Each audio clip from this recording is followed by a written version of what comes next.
I'm Sarah Northrup at Texas Panhandle Centers, and thanks for joining us today. With me today, I have the team leaders from our Mobile Crisis Outreach Team. It's also known as MCOT, Carla Carrizales and David Bustos.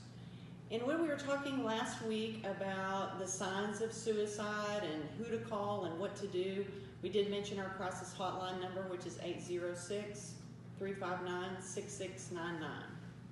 What we wanted to talk about today is what happens when a person does call the crisis hotline and sort of what are the processes that happen after that.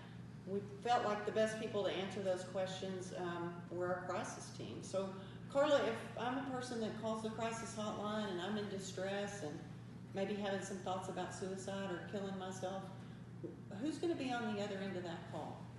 So Texas Panhandle Centers is contracted with mental health providers, and they are available 24 hours a day, 7 days a week. So if you call, there is somebody going to be on the other line to answer that call. They will talk to you and walk you through step by step as to what is going on, what the thoughts are, if there's made any attempts, and they'll be able to help and direct you to the right care. So if we were to be activated, we would contact you within 1 hour.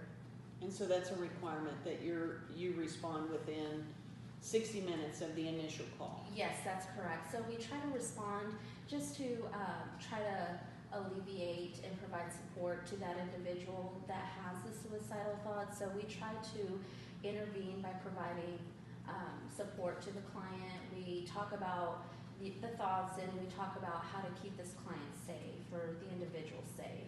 And so we do hear a lot, at least in our profession, about a safety plan. And so, yes. David, what does a safety plan mean? Well, the safety plan really is just something that you can use for yourself to kind of help keep you safe. It is designed specifically for you. Some of the things that entail in the safety plan are ways to distract yourself, people you can get to talk about things depending on what level you're at. We have them designed for distractions if you need actual help, and then a step-by-step that leads up to professional help if you need it. So even if I call the crisis hotline, just because I call doesn't mean I have to go to the hospital, does it? No, it does not. Okay. How would you know if I did need to go to the hospital? I mean, if it was really to that level that I needed some more intensive care. We have a crisis assessment that we do, and in the process of asking those questions, towards the end of it, we kind of make that determination whether we feel like that's the best place for you at the time. Okay. And so you might work with my family members in case they noticed that maybe my behaviors were different, or they felt like, wow, she's just not safe. Absolutely. Any Okay. family that wants to be involved, we strongly encourage family, because that's usually the first people that are going to notice something is wrong. Okay. And do you have to be a client at Texas Panhandle Centers to be able to access the crisis hotline or crisis services? No, you do not have to be an active client with Texas Panhandle Center, so it's open to anybody in the area, in our community. You can call in. A crisis doesn't necessarily mean that it's long term, so you can have a short crisis and consider, having to try to get some assistance to go through the current situation that you're experiencing. So we can provide support to make sure that you're safe during that period. So no, you don't have to be a client, and it's available to anybody. So our agency serves the upper 21 counties of the Texas Panhandle, which is a very large geographic area. And as Carla said, we are required to respond within 1 hour when we do receive a crisis call. So Carla, during COVID-19, how is that changing the way that you deliver crisis services, and especially in this vast area?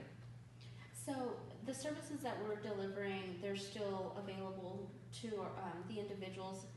We are delivering them in 2 different methods. We are working with clients over the phone, so we are still trying to engage the individual over the phone, and we also have our telehealth system, where if you were to be in Perryton or in Borger and you would like the option to see, kind of put a face to my name, then we can have the option of seeing each other over our telehealth. And that kind of helps also to build rapport and be able to provide some extra support that way. So when we were talking about the possibility of me calling the crisis hotline, and how would you know if I needed to be hospitalized, those kinds of things, after you do an assessment with me, are you the person that would decide if I go to the hospital or not? No, actually, we work with everybody during the assessment. Medical professionals will contact the pavilion if we need to. We'll staff it with them. We make sure that it's a group effort and a group determination, but it is not just me singular that makes that. Okay, so you're working with other people to make sure that's care in my best interest. Absolutely. So Carla, if I do call the crisis hotline, are you going to tell my family that I called? Are you going to tell my family that I'm having thoughts about wanting to kill myself? Where does my information go? I guess, there's a stigma related to sometimes asking for help or getting help. And I want to be sure that, you're going to take care of me. So your information is going to stay private and confidential. We do encourage that you, in the safety planning, that you include family, that you include friends, people that you can confide in, that you can call whenever during this process. But we do recommend, we highly encourage that you include family and friends, somebody that you can call. But your information, if you do not want to share your information with anyone, or the reasoning that you're calling, we do not share that information with anyone. You are protected by HIPAA. So feel free to, if you want to make a phone call and you're afraid that maybe somebody else might find out, make that phone call, because we are going to keep your information private. And we really want to do everything that we can to lessen any kind of stigma that's associated with getting health care. And mental health care should be treated in the same vein as any kind of health care. And so when people need some assistance, we want them to be able to raise their hand and get that assistance when it's available.